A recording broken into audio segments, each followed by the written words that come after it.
بسم الله السلام عليكم ورحمة الله وبركاته.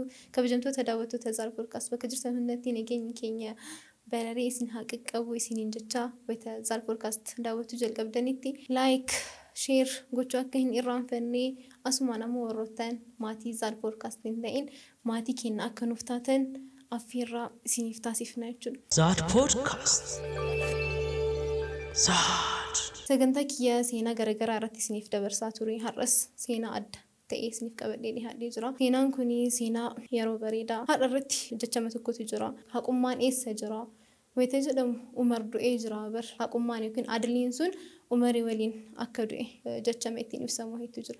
Har'a anis seenaan ani isiniif qabadhee dhiyaadhee seenaa Umar ibn al-Khattaab seenaa isaa keessaa taatee takka fudhannee waliin haa ilaallu har'a. Umar ibn al-Khattaab yeroo hundaa akkuma beekamu galgala bahanii ummata isaanii yookiin hawaasa isaa to'achuun kan beekamedha. Gaaf tokko halkan osomaa bahee deemaa jiru halkan wayita namni rafee inni ummata isaa to'ata.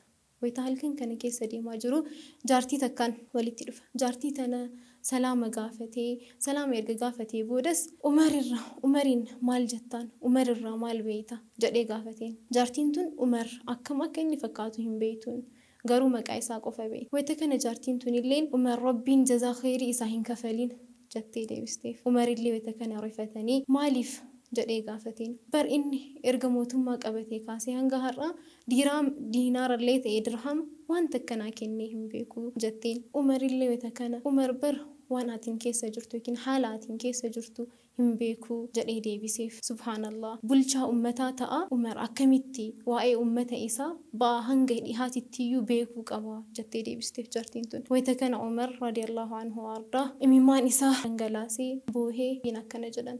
Yaa Umar namni hunduu beekaadha si malee jaartiin tuni jaartii tanaan hanga ba'utti ofiin jedhe. Wayita kana jaartii tanaan miidhama kee kana qarshii meeqaan natti gurgurattaa jedhaniin. Jaartiinis Umar waan itti qoosaa jiru itti fakkaatee natti hin qoosinii jetteen. Umaris qoosaa miti miidhama kee kana meeqaan natti gurgurattaa jedhee gaafateen. Wayita kana jaartiin tunilleen diinaara 25 jetteen. Miidhama kana diinaara 25 jaartii tanarraa bitan. Wayita kana haala kanaan osomaa jiranii Ali ibn Abi Xaalib fi Abdullah ibn Mas'ud radiyallahu anhuma Umaritti dhufanii salaamu alaykum yaa amiira mu'mintoota yookiin yaa ajajaa mu'mintoota jedhaniin. Wayita kana jaartiin ni rifatte. Sila kaane haga ammaa kanatti arrabsaa ture. Umarima ture jettee baay'ee ofitti gadditee quba of nyaatte. Wayita kana akkuma sheekaa roobee jedhe kiu jechuun ammaka jedhee jaartiin illee akkasuma taatee na fakkaate kiu jettee mataa qabattee rifatte. Wayita kana Umarillee dhiifama gaafatteen jaartii tun Umariin rakkoo hin qabu rabbiin siif haa araaramu erga jedheenii booda Alii fi Abdallaadhaan waraqaa wahii naa fidaa jedheen. Waraqaa kana soqanii hin dhaban. Wayita waraqaa kana soqanii dhaban uffata Umar radiyallahu anhu uffata isaanii ofirraa biinxanii waraqaa kanarratti barreessuu jalqaban. Wanni isaan barreessan bismillahirrahmanirrahiim guyyaa akkana miidhama eebaluurraa maqaa jaartii dhahanii qarshii haganaadha kan bitadhe. Jaartiin tun bor fuula rabbiititti wanni isin ittiin nagaafattu hin jiru jedhanii kataban. Kanaaf ammoo ragaan Ali ibn Abi Xaalib fi Abdullah ibn Mas'ud jedhanii kataban.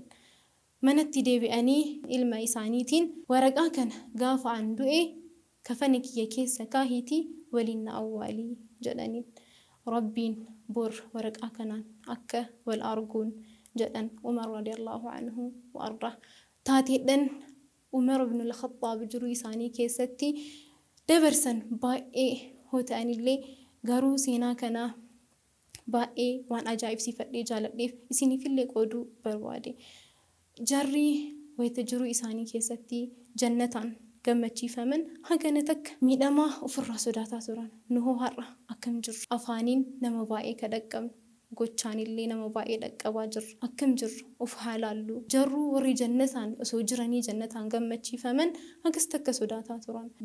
Jaraa miti warra jannataan gammachiifame nu fakkaan haala keenya wayita laallu as deebinee jechuudha. Seenaa kanarraa waan guddaa akka barattan abdii qabaa. Torban sagantaa biraatiin seenaa biraatiin hanga walitti deebinutti salaamullahi alaykum wa rahmatuhu wa barakaatuh. زاد بودكاست زاد